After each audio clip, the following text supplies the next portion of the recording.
नमस्कार दोस्तों। आज की कहानी है बहू ने दिया थप्पड़ का जवाब। माँ, जरा देखिए तो आपकी बहू के कारनामे। दामाद जी को साधारण सी दलिया और फीकी खिचड़ी परोस दी और खुद जोमेटो से पिज्जा बर्गर मंगाकर शान से चटकारे लेकर खा रही है। क्या यही संस्कार दिए हैं इसके स्वर्गवासी माँ बाप ने? जरा भी शर्म लिहाज है या नहीं? कौन सा दामाद जी रोज रोज आते हैं, स्वागत सत्कार करने के बजाय तिरस्कार दिया जा रहा है। साफ साफ कहती हूँ माँ, मैं अपने पति का अपमान सहन नहीं करूंगी। उनकी इज्जत मेरी इज्जत है और जहाँ उनका मान घटेगा वहाँ मैं चुप बैठने वालों में से नहीं हूँ। यह सुनकर सुमित्रा जी बौखलाकर अपने बेटे की कान भरने शुरू कर दिए। अरे बेटा विशाल, मैं तो कब से सह रही हूँ तेरी बीबी की हरकतें। अब हद पार कर चुकी है। घर की इज्जत मिट्टी में मिला देगी ये लड़की। विशाल बिना सच जाने, बिना एक शब्द सुने, सबके सामने जानवी के गाल पर जोरदार तमाचा जड़ दिया। जानवी गाल पर हाथ रखे भीगी पलकें उठाए अपने ही पति को अब विश्वास से देखती रह गई। तभी पीछे से ननंद सपना की तीखी आवाज गूंजी। अरे माँ, देख रही हो कैसे घूर रही है भाभी? लगता है भैया को अभी कच्चा ही चबा जाएगी। जरा सा एक थप्पड़ क्या पड़ी, आंखें निकाल कर खड़ी हो गई। सुमित्रा जी ओठ सिकुड़ कर बोली, संस्कार तो देखो इसके। थप्पड़ पड़ गया फिर भी घूरे जा रही है। सपना ओठ टेढ़े करके बोली, माँ, भाभी की तो रोज की आदत हो गई है घर में तमाशा खड़ा करने की। सपना रोते हुए कमरे में चली गई। सुमित्रा जी तमतमाते हुए बोले, जा बेटा, उसे बाल पकड़कर घसीटते हुए किचन में ले आ। दामाद जी बेचारे कब से भूखे बैठे हैं, रोटियां मांग रहे हैं और ये महारानी कमरे में बैठकर आंसुओं का नाटक कर रही हैं। रोने धोने से इज्जत नहीं मिलती, घर के काम से मिलती है। फिर बेटे की तरफ देखकर बोली, तेरी बीबी बहुत ढीठ है, जितना सर पर चढ़ाओगी उतना ही आंखें दिखाएगी। विशाल गुस्से में कमरे में दाखिल हुआ और बोलने लगा, अब बस भी करो जानवी, कितना रोगी? जीजाजी खाने पर आए हैं, मेहमान हैं और तुम यहाँ कमरे में बैठकर पिज्जा खा रही हो। जरा भी शर्म बाकी है या नहीं? जानवी गुस्से से बोली, मैं इतनी भी गिरी औरत नहीं हूँ कि मेहमानों के सामने खुद दावत उड़ाऊं। ये पिज्जा मैंने नहीं मंगवाया था। सोनू के दोस्त का जन्मदिन था, स्कूल में सब बच्चों को पिज्जा बांटा गया था। सोनू का पेट भर गया, उसका मन नहीं था खाने का। वो जिद करने लगा, मम्मा आप खा लो। बस उसी की जिद पर एक स्लाइस खा लिया। बस इतनी सी बात पर मुझ पर झूठा इल्जाम लगा दिया गया और आपने मुझे थप्पड़ मार दिया सबके सामने। मेरी कोई इज्जत है कि नहीं? और जीजा जी के लिए क्या बनाऊं मैं? घर में ना सब्जी है, ना दाल, ना आटा बचा है। 4 दिन से मम्मी जी से कह रही हूँ राशन खत्म हो गया है, मंगवा दीजिए, लेकिन उनके कानों में जूं तक नहीं रेंगती। अब जब मेहमान सिर पर आ खड़े हुए तो सारा दोष मेरे माथे मढ़ दिया गया। जानवी की आंखों से फिर से आंसू बह निकले। बताइए, खाली डिब्बों से मैं पकवान कैसे बनाऊं? औरत हूँ, जादूगरनी नहीं। ननंद सपना जैसे पहले से ही जंग लड़ने को तैयार बैठी थी, दनदनाती हुई कमरे में घुसी। वाह भाभी, फिर से ड्रामा शुरू कर दिया। घर में शांति रहे ये आपसे देखा नहीं जाता क्या? उसके पीछे पीछे चप्पल घसीटती हुई सुमित्रा जी आई और उनके पीछे चुपचाप चलते हुए ससुर आलोक जी भी आ गए, जो थे पूरे बीबी के गुलाम, पर ज्यादा कुछ बोलते नहीं थे। सुमित्रा जी ने तंज कसा, अरे बेटा, बहू का तो जैसे हमेशा लड़ने का ही मन रहता है। इतनी सी बात थी, राशन खत्म हो गया, सीधे मुंह से कह देती मम्मी जी मंगवा दीजिए। इतना कोहराम मचाने की क्या जरूरत थी? या खुद मार्केट ही चली जाती, शॉपिंग करने तो बहुत जाती है। फिर खुद को बेचारी दिखाते हुए बोली, अब मैं बुढ़ापे में सब कुछ कैसे याद रखूं? याददाश्त कमजोर हो जाती है। क्या इसका फर्ज नहीं बनता कि मुझे 2 बार याद दिला दे? सपना तुरंत सुर में सुर मिलाने लगी। अरे माँ, भाभी का तो बस बहाना चाहिए। दामाद जी को कुछ खिलाना पिलाना नहीं चाहती। इनकी तो बस यही मनसा है कि लोग मेरे मायके की खिल्ली उड़ाएं। देखो ना, बेचारे कब से बैठे हैं, एक कप चाय भी नसीब नहीं हुई। फिर बोली, भैया, कल मैंने तो बस इतना ही कहा था, भाभी मेरे लिए कोल्ड कॉफ़ी बना दो। तो जवाब मिला, दीदी, मेरा हाथ आटा गूँथने में फँसे हैं, आप बना लीजिए। ये तरीका है बड़ी ननद से बात करने का? क्या हाथ धोकर मेरे लिए एक कप कॉफ़ी नहीं बना सकती थी? जानवी की आंखें लाल हो चुकी थी। दीदी, उस वक्त मेरे छोटे बेटे सोनू को मुझे ट्यूशन छोड़ने जाना था। उसकी परीक्षा है। सुमित्रा जी चिल्लाई, तो क्या घर परिवार छोड़कर बस बच्चे को ही संभालना है? दामाद जी की खातिरदारी कोई मायने नहीं रखती। खातिरदारी के लिए पहले घर में सामान तो हो मम्मी जी। 2 दिन से कह रही हूँ, राशन खत्म है, न सब्जी है, न दाल, न आटा। मैं खाली डिब्बों से पकवान कैसे निकालूं? सुमित्रा जी ने कमर पर हाथ रखे और ऊंची आवाज में बोली, देख रहा है बेटा, दूध पीता बच्चा है क्या? 4-5 साल का है सोनू। ऐसी कौन सी पहाड़ जैसी पढ़ाई है इसकी?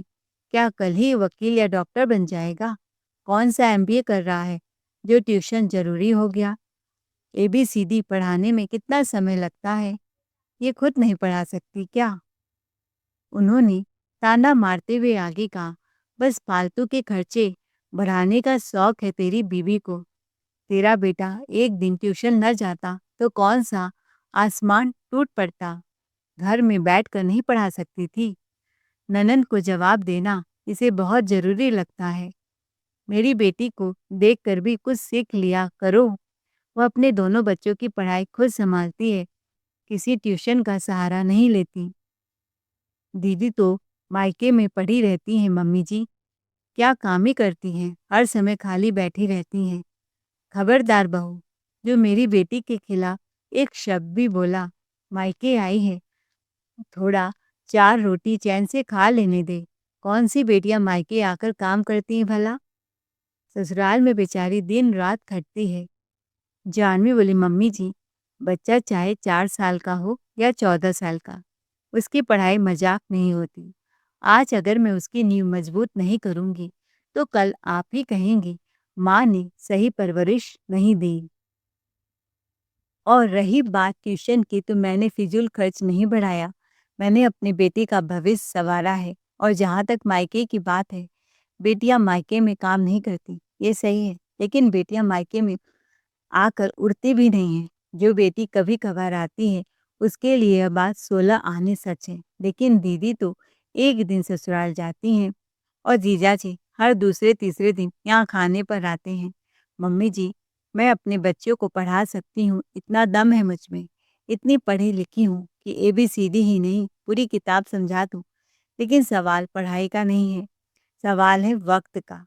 जैसे ही मैं अपने कमरे में पति के पास 2 मिनट के लिए बैठने जाती हूँ, तभी आपकी आवाज़ पूरे घर में गूंज जाती है, बहू, पापा जी को दूध दे दो, बहू दवाई का समय हो गया है, बहू मेहमान आ रहे हैं, चाय बना दो। और ये मेहमान भी ऐसे जो बिना बुलाए नहीं आते, बल्कि जानबूझकर बुलाए जाते हैं, ताकि मैं कभी खाली न बैठ सकूं। कभी कपड़े आयरन कर दो, कभी झाड़ू पोछा, कभी बर्तन। काम वाली झाड़ू पोछा करके जाती है, लेकिन उसके बाद आप खुद ही घर को ऐसे बिखेर देती हैं जैसे कोई तूफान आया हो। कभी मटर के छिलके इधर, कभी मूंगफली के छिलके उधर, कभी आटा जमीन पर बिखरा, तो कभी खाना प्लेट से गिराकर छोड़ देती हैं। फिर मुझे दोबारा सब समेटना पड़ता है। एक काम खत्म नहीं होता कि दूसरा तैयार मिल जाता है। सच कहूँ मम्मी जी, आप तो मेरे छोटे बच्चे सोनू से भी ज़्यादा कमरा गंदा करती हैं। और मैं कोई नौकरानी नहीं हूँ, इस घर की बहू हूँ। और अगर हर वक्त मुझे काम में उलझा कर रखा जाएगा, तो फिर मैं अपने बच्चे को कैसे पढ़ाऊंगी? बहुत हो गया भाभी। ठीक है माँ, अब मैं इस दहलीज पर एक पल भी नहीं रहूंगी। वैसे भी इस घर में दामाद की इज्जत कब हुई है? यह कहकर वह मुड़ी ही थी कि सुमित्रा जी अचानक जोर जोर से सिसकने लगी। अरे ओ बेटी, कहाँ जा रही है तू इस घर को उजाड़ कर? मेरी तो किस्मत ही फूट गई। देख रहा है बेटा, अपनी बीवी का गुल। आज अपनी बहन को नहीं रोका तो कल ये रिश्ता भी नहीं बचेगा। सुमित्रा जी गरजते बोली, हे भगवान, कैसी कुलक्षणी बहू दे दी तूने। बेटा देख ले, तेरे सामने तेरी माँ की इज्जत मिट्टी में मिला रही है, मेरी बेटी का इतना अपमान कर रही है। मुझे तो आज ही उठा ले प्रभु, ऐसी जिंदगी से तो मौत भली। माँ का रोना धोना सुनकर विशाल का गुस्सा सातवें आसमान पर पहुंच चुका था।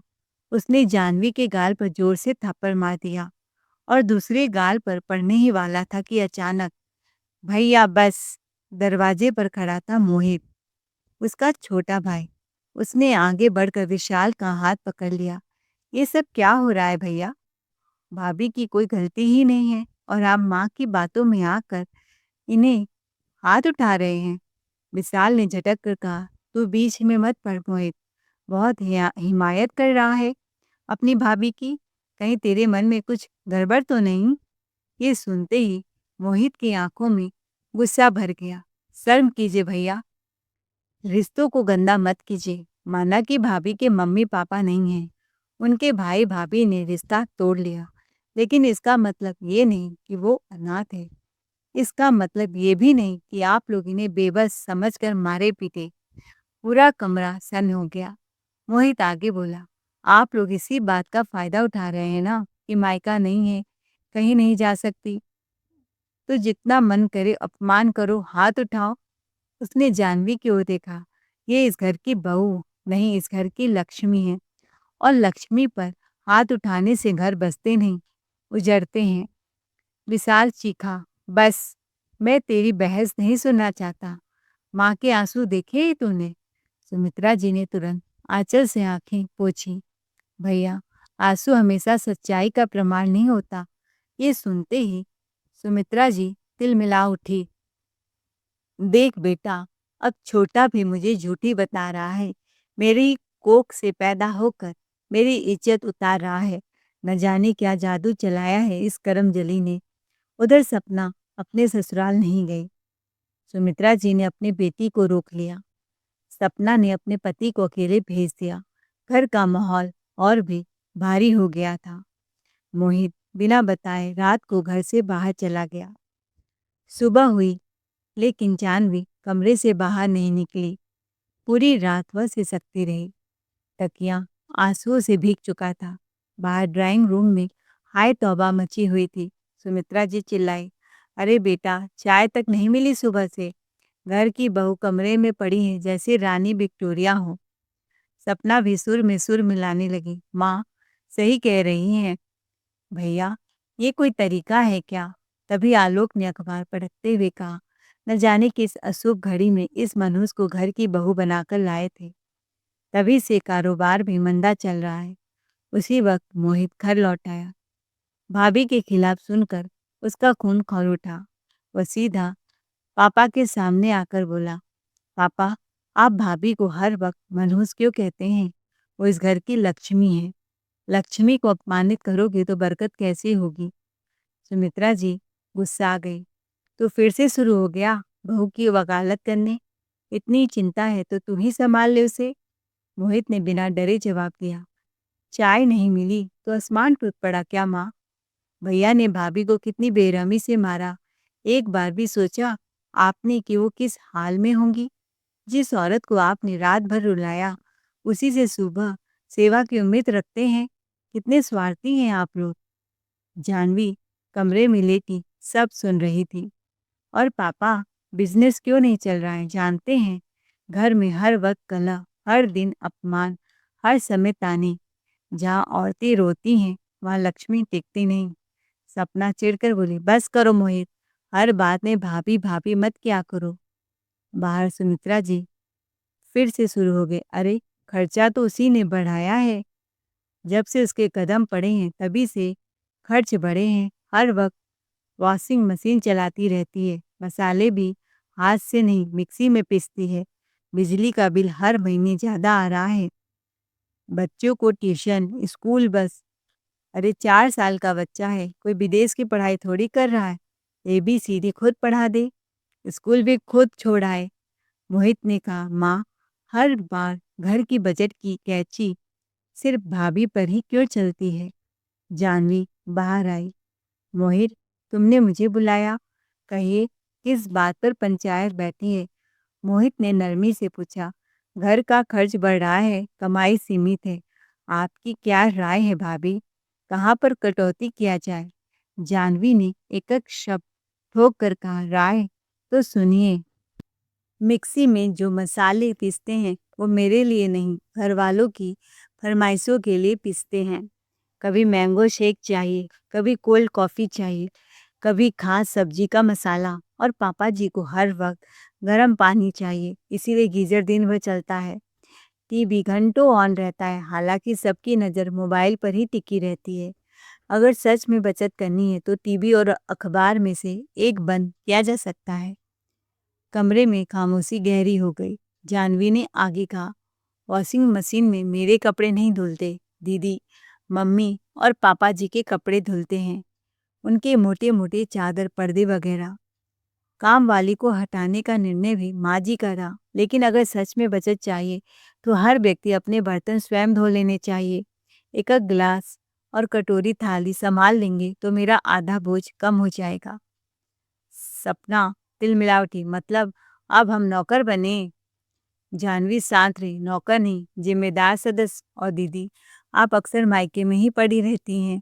अगर मसाले पीसने या सब्जी काटने में हाथ बटा दें तो मेरे काम जल्दी निपट जाएंगे, तो मैं बच्चों को पढ़ा पाऊंगी।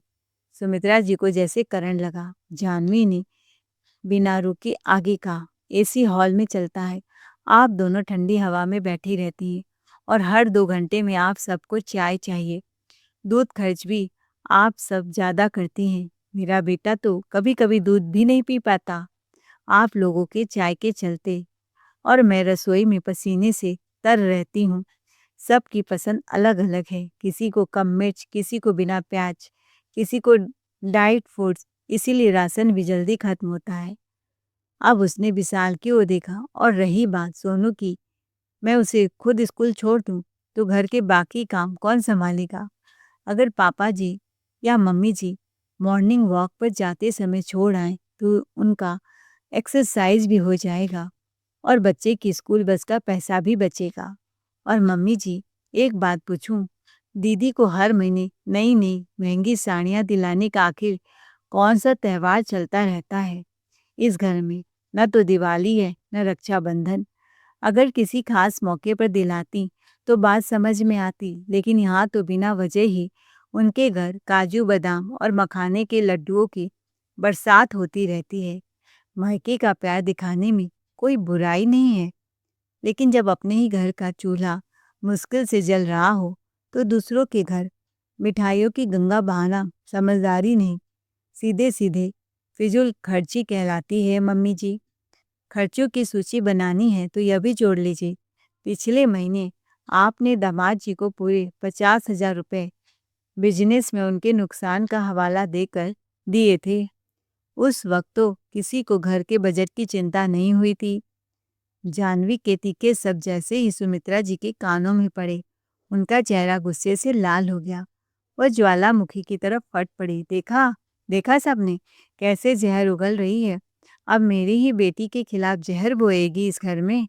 मेरे पति की कमाई है, मेरे बेटे की है वो पैसा, और अगर मेरी बेटी किसी मुश्किल में है तो क्या मैं उसकी मदद भी नहीं कर सकती?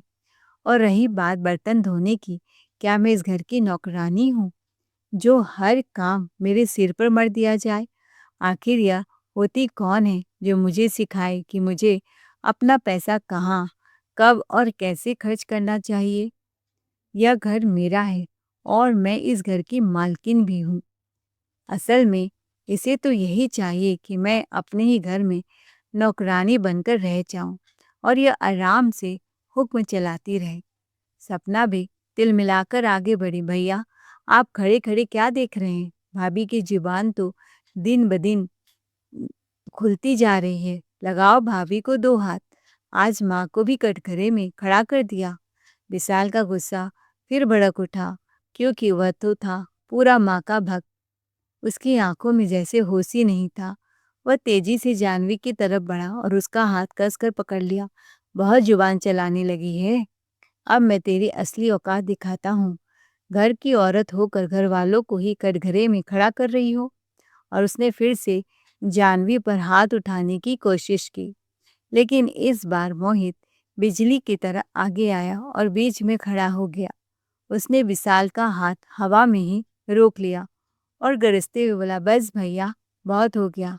आज अगर आपने भाभी पर फिर हाथ उठाया तो याद रखिए, मैं सिर्फ छोटा भाई नहीं रहूंगा, उनके हक के लिए दीवार बनकर खड़ा हो जाऊंगा। पूरा घर सन्न हो गया। सुमित्रा जी गुस्से से चिल्लाते हुए बोली, देख लिया बेटा, अब तेरी बीबी ने तेरे ही भाई को तेरे खिलाफ खड़ा कर दिया। सपना गुस्से में बोली, माँ, अब भी आपकी आंखें नहीं खुली। यह औरत शुरू से यही चाल चल रही है कि भाई भाई के बीच दरार पड़ जाए।